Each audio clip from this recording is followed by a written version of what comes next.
Crianças, adolescentes e professores sendo assassinados nas escolas. O que está acontecendo? O que podemos fazer?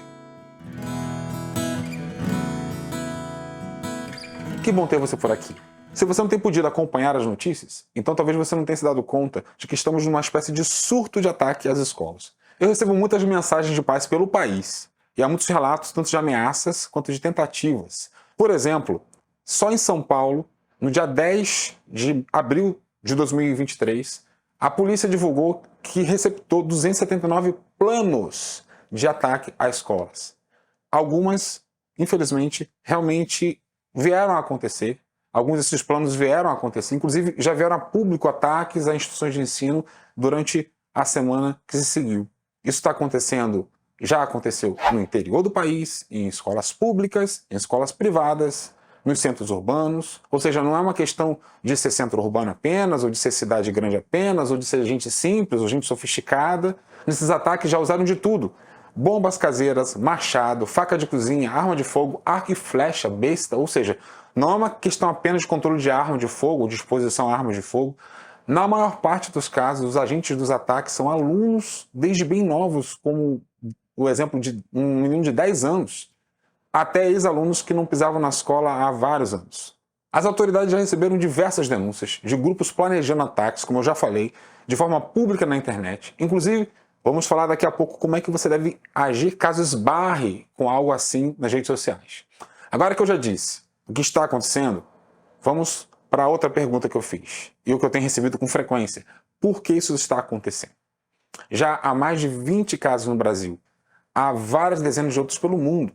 E na maioria dos casos, isso está sendo realizado por alunos e ex-alunos, tanto nos interiores quanto nas grandes cidades, sendo pegos pela polícia ou por planejarem ou por executarem ataques nas escolas, portando facas, machados, armas de fogo, bombas caseiras, entre outras coisas. Assim, é muito difícil de acreditar que o último dos ataques é um caso isolado. O que está levando esses pré-adolescentes, adolescentes e jovens a agirem assim? Há casos em que não foi possível saber o que motivou o agressor, porque um número considerável dos agressores tira a própria vida após o ataque. E há alguns casos que aparentemente não havia motivo, além da vontade de causar sofrimento. Mas na maior parte dos casos em que o agente sobrevive ao ataque, o que ouvimos daqueles estudantes é que eles estavam se vingando. Que tudo aquilo foi porque resolveram revidar anos de humilhação, intimidação, perseguição, isolamento, difamação, calúnia, assédio, abuso, chantagem e outros tipos de violência acontecendo sistematicamente ou por parte de colegas ou por parte até de adultos na escola.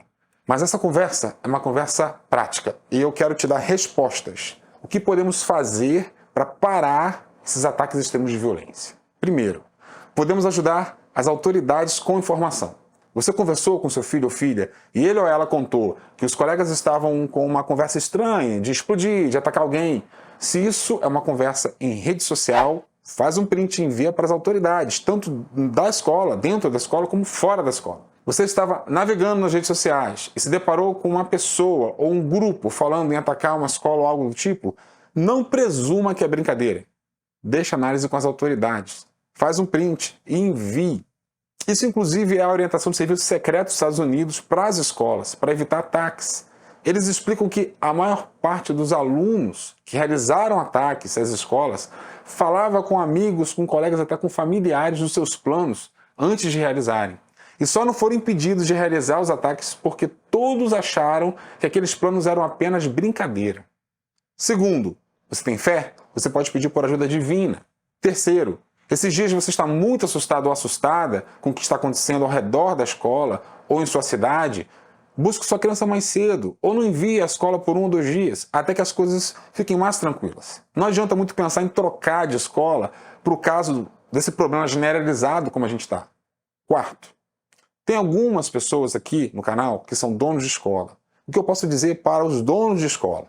Aumentem a segurança. Lembrem as famílias os canais de comunicação com a escola para reportar casos de violência ou ameaça. Se você não é dono ou administrador de nenhuma escola, mas tem acesso aos donos ou administradores da escola de seu filho ou filha, peça a eles que reforcem a segurança, que lembrem as famílias dos canais que eles podem usar, que elas podem usar, para reportar casos de violência ou ameaça. Quinto, e é a coisa mais importante, haja preventivamente. Não fique esperando pelas autoridades. Você é o maior interessado no bem-estar e na segurança da sua criança. E como é que você pode agir? Trabalhe para que a sua família seja parte da solução e não do problema. Um primeiro passo é que você estude sobre a violência na escola. Eu disponho para você, no meu canal do YouTube, de graça, vários vídeos sobre o tema. São 2 playlists inteiras. Daqui a pouco será lançado um livro meu sobre o assunto. É literalmente um guia para as famílias de como lidar com a violência na escola. Fique atento para garantir o seu. Um outro passo, um segundo passo.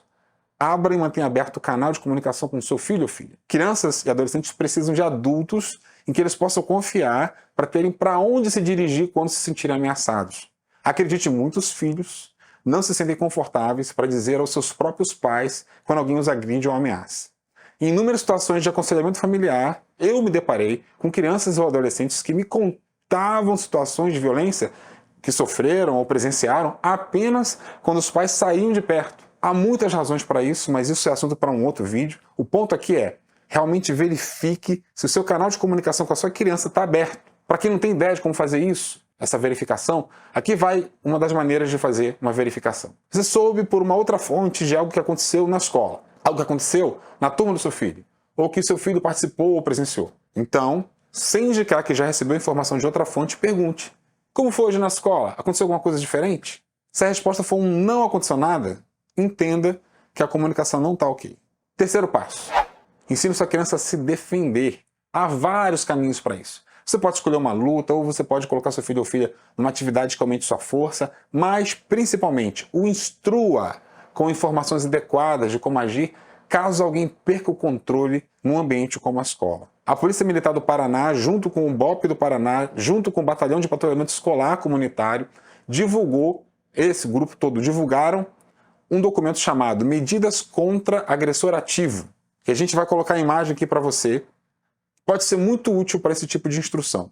São 3 comandos: fugir, esconder e lutar. Fugir é correr do ambiente, ter um plano de fuga, fazer isso rapidamente. Nesse momento, não se preocupar com bens pessoais e não tentar mover feridos. Se possível, ajude outros a fugir. Esconder é esconder-se para se manter fora da visão do agressor. Tranque portas, bloqueie as portas com objetos, fique atento para mover-se ou fugir, mantenha o celular no silencioso sem vibrar, mantenha silêncio total.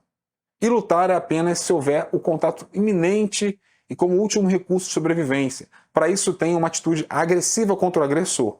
Busque incapacitar o agressor. Busque qualquer objeto que possa incapacitar o agressor. Grite por socorro. E ligue 190. Eu postei essa imagem que você viu aqui na minha página no Instagram, que você pode querer compartilhar com outras pessoas, você pode fazer isso por lá. É horrível tudo isso. Mas eu quero terminar com uma mensagem de esperança. Podemos e devemos usar tudo o que está em nosso alcance para tornar as escolas lugares seguros. Na escola de sua criança estão realizando campanhas anuais contra a intimidação sistemática? Se não, essa escola não está cumprindo a lei. No caso, a Lei 13.185, de 6 de novembro de 2015. Lute para que a escola de sua criança seja um ambiente livre de intimidação e violência sistemática. Há vários benefícios em lutar por isso. Um deles é o frear o processo de gestação de novos atos de vingança como esses que a gente está vendo agora. No próximo vídeo eu vou explicar como essa condição terrível chegou até nós, a partir de quando começaram a fazer parte da realidade das escolas aqui no mundo, esses ataques, e quais foram as medidas e ações que acabaram por permitir ou influenciar o surgimento dos ataques. Até o próximo vídeo.